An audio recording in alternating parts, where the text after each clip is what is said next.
வணக்கம் மக்களே, இந்த வீடியோவில் ஒரு சூப்பர் டேஸ்டியான காடை வறுவல் எப்படி செய்யலாம் தான் பார்க்க போகிறோம். அதுக்கு தேவையான அளவு காடை வாங்கி நல்லா வாஷ் பண்ணி தண்ணி எதுவும் இல்லாமல் எடுத்து வச்சுக்கோங்க. இதில் தேவையான அளவு மசாலாஸ்லாம் சேர்த்து நம்ம மேரினேட் பண்ணி வச்சுக்க போகிறோம். 1 ஸ்பூன் அளவு குழம்பு மிளகாய் தூள், 1 ஸ்பூன் அளவு இஞ்சி பூண்டு பேஸ்ட், கொஞ்சமாக கருவேப்பிலை உருவி சேர்த்துக்கோங்க. 1/2 ஸ்பூன் அளவு மஞ்சள் தூள், 1 ஸ்பூன் அளவு சால்ட் சேர்த்துக்கோங்க. 1 ஸ்பூன் அளவு மிளகுத்தூள், 1 ஸ்பூன் அளவு தனியாத்தூள் சேர்த்து நல்லா இதெல்லாம் ஒன்று சேர வர மாதிரி நல்லா மிக்ஸ் பண்ணி மேரினேட் பண்ணி ஒரு 1 ஹவர் அப்படியே வச்சுருங்க. அப்போ தான் இதில் இருக்க மசாலாஸ் எல்லாமே அந்த காடையில் இறங்கி நல்லா டேஸ்ட்டாக இருக்கும்.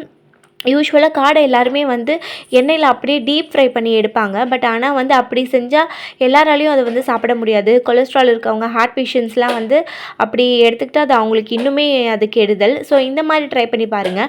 1 ஹவர் கழித்து ஒரு தவாவில் எண்ணெய் விட்டு 2 ஸ்பூன் அளவு எண்ணெய் விட்டால் போதும். எண்ணெய் விட்டு எண்ணெய் நல்லா காஞ்சதும் நீங்கள் ஒவ்வொரு காடையாக இதில் போட்டு நல்லா மூடி போட்டு 2 பக்கமும் நல்லா ஸ்லோ ஃப்ளேம்லேயே வறுத்து எடுத்திங்கன்னா சூப்பரான காடை வறுவல் ரெடி ஆகிடும். 2 பக்கமும் நல்லா பொன்னிறமாகி நமக்கு எல்லாமே வெந்து வரும்.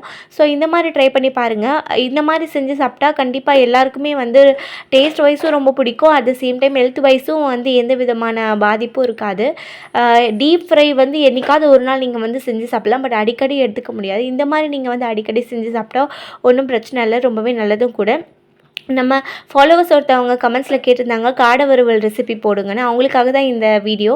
ஸோ இதே போல் வேறு ஏதாவது ரெசிபி வீடியோஸ் வேணும்னாலும் நீங்கள் இங்கே என்கிட்ட கேட்கலாம். நான் கண்டிப்பாக அப்லோட் பண்ணுவேன்.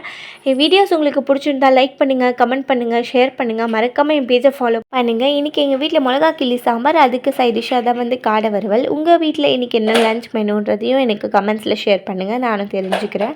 வேறு ஏதாச்சும் லஞ்ச் காம்போ மெனு அந்த மாதிரி எதனாச்சும் ரெசிபிஸ் வேணும்னா கூட நீங்கள் எனக்கு கமெண்ட்ஸில் கேளுங்க. நான் தாராளமாக அப்லோட் பண்ணுறேன்.